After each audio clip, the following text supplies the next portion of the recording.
வணக்கம். அன்பு நெஞ்சங்களுக்கு வணக்கம்.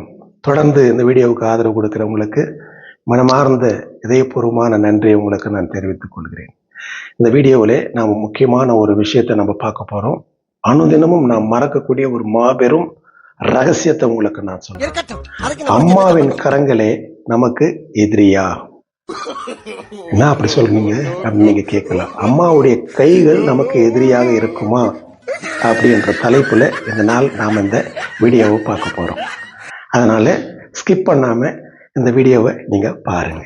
இந்த டேபிள்ல நம்ம பார்க்குறோம், இந்த சாப்பாடு போட்டு வச்சிருக்கிறாங்க. இங்க பாருங்க, சாப்பாடு போட்டு வச்சிருக்கிறாங்களா? இந்த சாப்பாடு இந்த தட்டில் போடுறதுக்கு முன்னாடி அந்த தட்டு எப்படி இருந்தது அப்படின்னு உங்களுக்கு நான் காமிக்கிறேன். அதாவது மற்ற ஒரு பிளேட் எடுத்து நான் உங்களுக்கு காமிக்கிறேன். உதாரணத்துக்கு தான் சொல்றேன். இது வந்து கிச்சன். இங்க பாருங்க, இது குழம்பு. மூடி வச்சிருக்கிறாங்களா? இல்லை. அதாவது வேண்டுமனே செய்ய மாட்டாங்க, அவங்க அதை மறந்துட்டு இருப்பாங்க. அடுத்து அப்படியே வாங்க, இந்த ஒரு தட்டு எடுத்துக்குங்க. தட்டில் எவ்வளோ அழுக்கு இருக்கு பார்த்தீங்களா? நல்லா பாருங்க, எல்லாம் சோப்பு தண்ணி, கழுவுன ஒரு தண்ணி. இதை அப்படியே இதில் வச்சுடுவோம். அடுத்து நாம் இதில் பார்ப்போம். இங்கே பாருங்க, உள்ள அந்த சோப்பு கரைகள் இருக்கா? எது நம்ம போடுற சோப்பினுடைய அந்த கரைகள். அடுத்து உங்களுக்கு நான் அப்படியே வரேன்.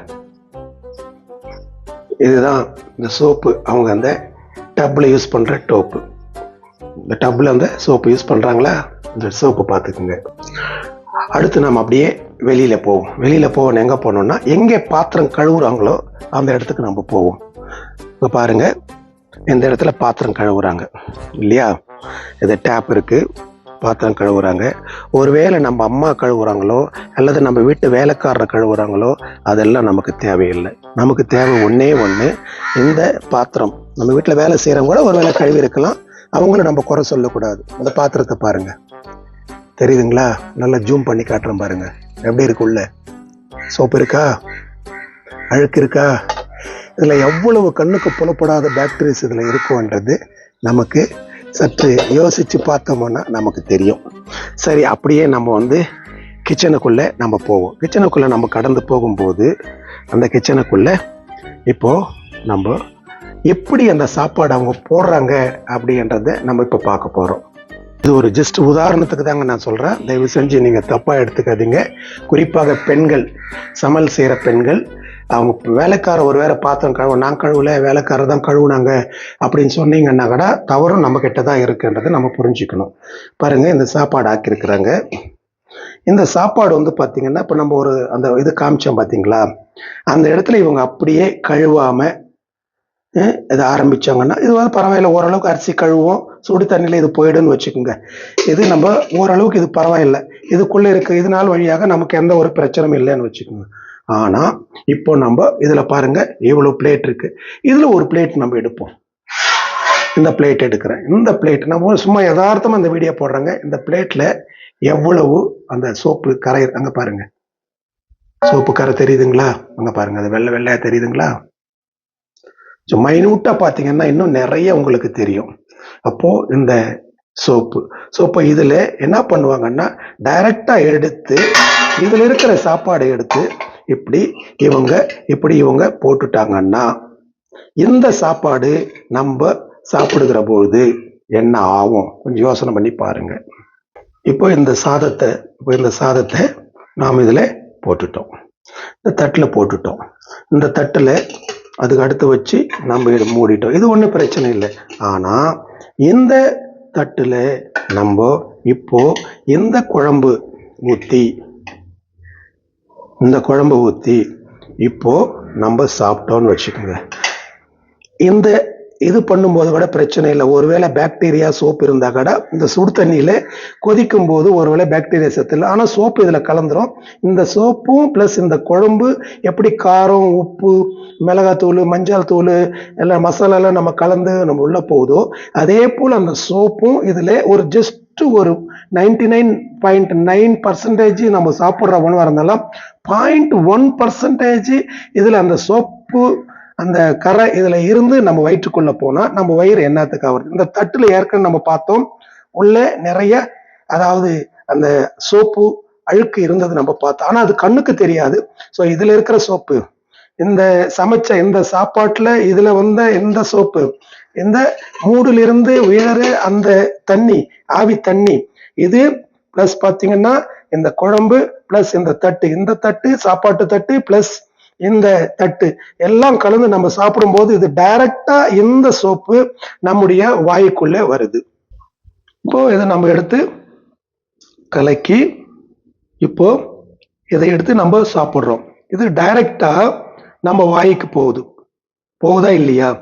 அப்படி போகிற போது இந்த சாப்பாடு டைரக்டா இந்த வாய்க்குள்ள வருது, நம்ம இதை சாப்பிடுறோம். இந்த பிளேட்ல இருக்கிற எல்லா சாதமும் நம்ம சாப்பிட்டு முடிச்சிருவோம் இல்லையா? இந்த பிளேட்ல இருக்கிற எல்லா சாப்பாடும் நம்ம சாப்பிட்டு முடிச்சிருவோம். அடியில் அந்த சோப்பு இருக்கு இல்லையா, அதுவும் நம்ம வாயில கடைசி அதுவும் உள்ள போகும். ஸோ இப்போ இது எல்லாத்துலயுமே நம்ம சமைக்கிற அந்த பாத்திரமானாலும் சரி, புரியுதுங்களா? சமைக்கிற இந்த பாத்திரமானாலும் சரி, நாம் எடுத்து யூஸ் பண்ற இந்த பிளேட் ஆனாலும் சரி, நாம் சமைக்கிற இந்த கடாய் ஆனாலும் சரி, இந்த கரண்டி ஆனாலும் சரி, இந்த பிளேட் ஆனாலும் சரி, எல்லாத்துலயுமே சோப்பு கலந்துருக்கு. அப்போ இந்த சோப்பு கலந்திருக்கிற இந்த உணவை நம்ம உட்கொள்ளும் போது நம்மளுடைய நிலைமை என்னன்றதை நம்ம யோசிச்சு பார்க்க வேண்டும். இதனால்தான் சொன்னேன், தாயின் கரங்கள் நமக்கு விஷமாக மாறுமா என்று சொல்கிற போது நிச்சயமாக மாறும். இந்த சோப்பு பாருங்க, இந்த சோப்பு வந்து பாத்தீங்கன்னா பயங்கரமான கெமிக்கல். இப்போ நீங்க பாக்குறீங்கல்ல, கொரோனா காலத்துல நம்ம அந்த சோப்பு நம்ம யூஸ் பண்ணோம், ஞாபகம் இருக்குங்களா? கொரோனா காலத்துல நம்ம இந்த சோப்பு யூஸ் பண்ணோம். காரணம் என்ன தெரியுமா? கையை நல்லா கழுவு சொல்லுவாங்க. ஏன் கழுவு சொல்லுவாங்க அப்படின்னாக்கா, அதாவது நமக்கு அந்த பாக்டீரியாஸ், அந்த கொரோனாவுடைய பாக்டீரியா வந்து கையை நல்லா கழுவுற போது அது வந்து பார்த்தோம்னா நல்லா நமக்கு வந்து அந்த பாக்டீரியா மரணம் அடைஞ்சு அது செத்து போயிட்டு நமக்கு வந்து எந்த ஒரு நோயும் வராதுன்னு நம்ம அந்த கொரோனா காலத்துல நம்ம பார்த்தோம். இப்போ இந்த உணவு நம்ம சாப்பிட்டோம். இந்த உணவு நம்ம சாப்பிடும்போது இந்த உணவிலிருந்து வர்ற ஒவ்வொன்றும் நமக்கு என்ன ஆகும் கொஞ்சம் யோசனை பண்ணி பாருங்க. இந்த சாப்பாட்டுல இருந்து வர்ற ஒவ்வொன்றும் நமக்கு எந்த அளவுக்கு தீமைகளை விளைவிக்கும். அதனால தாய்மார்களே, நீங்க செய்ய வேண்டிய ஒரே ஒரு காரியம் என்னன்னாக்கா, சாப்பாடு நம்ம பரிமாறும் போதோ சாப்பாடு சமைக்கும் போதோ நம்ம ஒருவேளை நம்மளே கழுவுனாலும் சமைக்கிறதுக்கு முன்னாடி அந்த சோப்புனுடைய அந்த சரியான அந்த பிப்பின்னு சொல்லுவாங்கல்ல, அந்த இது இருக்கான்றதை நம்ம பார்க்கணும். அதை பார்த்து அதற்கேற்ற விதத்தில் நம்ம சமைச்சோம்னா நமக்கும் ஆரோக்கியம், நம்ம பிள்ளைங்களும் ஆரோக்கியமாக இருப்பாங்க. ஸோ நமக்கு ஆயுட்காலம் அதிகமாகவும் இருக்கும். இது ஒரு மருத்துவ ரீதியாக உண்மை இது. அதே நேரத்தில் சாதாரண ஒரு பேசிக் டேலண்ட், ஒரு சாதாரண ஒரு மனநிலையில் இருக்கக்கூடியவங்க கூட சொல்லக்கூடிய ஒரு வார்த்தை, ஒரு கிராமப்புறத்தில் ஒரு படிக்காதவங்க கூட சொல்லக்கூடிய ஒரு வார்த்தை. ஒரு கிராமப்புறம் விடுங்க, அவங்களாவது கஷ்டப்பட்டு உழைச்சி நமக்கு சாப்பாடு கொடுக்குறாங்க. ஸோ அதனால நாம் இந்த சமைக்கிற பொழுது ஒவ்வொரு பாத்திரத்தை நம்ம கழுவ கற்றுக்கொள்ள வேண்டும். அதனால தயவு செஞ்சு நம்ம இனிமே சமைக்கிற பொழுது இந்த பாத்திரங்கள் கழுவி சமைக்க நாம் கற்றுக்கொண்டோம் என்றால் நம் குடும்பத்திற்கு நாமே ஒரு மருத்துவராக மாற முடியும். உண்மையா இல்லையா? நிச்சயமாக மாற முடியும். அது மட்டுமல்ல, நம்ம சாப்பிட்ற இந்த உணவு நமக்கு கையில இருக்கிறவரில் தான் இது உணவா இருக்கும். இது அரிசியா இருக்கும், இது வந்து பார்த்தீங்கன்னா வெண்டைக்காய், இது அரிசியா இருக்கும், சாப்பாடா இருக்கும், வெண்டைக்காவா இருக்கும், எல்லாமே கலந்த ஒரு கலவை இல்லையா? எல்லாமே கலந்த ஒரு கலவை அது. ஸோ இதெல்லாம் நம்ம வயிற்றுக்குள்ள போகும்போது வயிற்றுல அது வந்து இந்த சாப்பாடா உள்ள போகுத வழியே, ஆனால் நம்முடைய ஜீரணம் செய்கின்ற அந்த ஜீரண இடங்கள் அது பார்த்தீங்கன்னா அந்த டைஜஸ்டிவ் அந்த இடம் என்ன பண்ணுவோம்னா இது எல்லாவற்றையும் அரைச்சி இது ஒரு சக்தியா மாற்றும். அதாவது நமக்கு ஒரு ஆற்றலை கொடுக்கும். Vitamin A, B, C, D, zinc, phosphorus அநேக ஒரு விட்டமின்ஸை கொடுத்து இதன் வழியாக நம்முடைய ரத்தத்துல நல்ல ஒரு ஆரோக்கியத்தை கொடுக்கும். இப்போ தெரிஞ்சுதா உங்களுக்கு என்னன்ட்டு?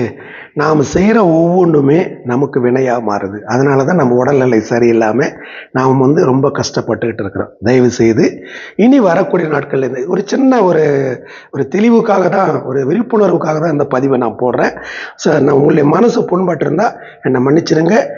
உங்கள் மரியா விலாக்ஸ் பாருங்க. நல்லது மட்டும்தான் நான் உங்களுக்கு போடுவேன். யாரையும் குறை சொல்ல மாட்டேன். யாருக்கும் எந்த தீங்கும் வரக்கூடாது. எல்லாரும் நல்லா இருக்கணும். அதுதான் சமூக பணி. நீங்க எல்லாம் நல்லா இருக்கணுன்றதுக்காகத்தான் அந்த வீடியோவை நான் பதிவு பண்ணேன். பெண்கள் எச்சரிக்கையாக இருங்க. கணவனாக இருந்தாலும், தகப்பனாக இருந்தாலும், பிள்ளைகளாக இருந்தாலும், யாரா இருந்தாலும் நம்மளை நம்பிதான் குடும்பம் உள்ள வர்றாங்க வீட்டுக்குள்ள. ஸோ அவங்க உண்ணுகிற ஒவ்வொரு உணவுக்குள்ளும் நம்ம அதிகமான அக்கறையை செலுத்தணும். டாக்டர் கிட்ட கூட போகணும்னு அவசியம் இருக்காது. நிறைய பேர் பார்த்தோன்னா இன்னைக்கு நிறைய நோய்களை நம்ம கஷ்டப்பட்டுக்கிட்டு இருக்கிறோம். காரணம் என்னன்னாக்கா நமக்கு இருக்கிற அந்த நோய்கள் தான். ஸோ அந்த நோய்கள் நமக்கு வராமல் இருக்கணும்னா இந்த சின்ன அடிப்படை ஒரு சில உண்மைகள் நம்ம தெரிஞ்சுக்கிட்டு அதன்படி நம்ம நடந்தோம்னா நம்மளும் நல்லா இருக்கலாம், நம்ம குடும்பமும் நல்லா இருக்கலாம். நம்ம சம்பாதிக்கிற பணம் பொத்தல் பையில போட்டு கீழே நமக்கே தெரியாம கீழே விழுற மாதிரி இருக்கக்கூடாது. ஸோ நம்ம சம்பாதிக்கிற பணம் நம்ம கஷ்டப்பட்டு சம்பாதிக்கிறோம். நம்ம பணம் நமக்கே உரியது. அந்த பணம் நம்ம சரியான விதத்தில் திட்டமிட்டு செலவு பண்ணணும். அதுக்காகத்தான் வீணான மருத்துவ செலவு வேண்டாம். மருத்துவர் சொல்லுவாங்க, இதுக்காக மருத்துவர்கள் மருத்துவமனை வச்சிருக்கிறாங்க, நோயாளி வரணும்னு தான் வச்சிருக்கிறாங்க. அவங்க என்னம்மா இப்படி பண்ணி இப்படி ஆயிடுச்சோ அப்படி ஆயிடுச்சோ, சரிம்மா இது கூட அப்படின்னு. ஒரு நாள் அது கூட ஆகாது. தொடர்ந்து அந்த மாத்திரை நீ சாப்பிட்டுக்கிட்டு தான் இருக்கணும். அதனால தயவு செய்து சொல்லு, மருத்துவர் இல்லைன்னா மருத்துவமனை அவர் நடத்த முடியாது. அவ்வளவு கோடி செலவு பண்ணி ஏன் மருத்துவமனை வச்சிருக்கிறாரு? ஒரு வக்கீல் ஏன் உங்களுக்குள்ள லட்சக்கணக்கில் செலவு பண்றாரு? ஒரு இன்ஜினியர் ஏன் ஒரு லட்சக்கணக்கில்? எல்லாருமே இதுக்குதான். தயவு செஞ்சு புரிஞ்சுக்குங்க.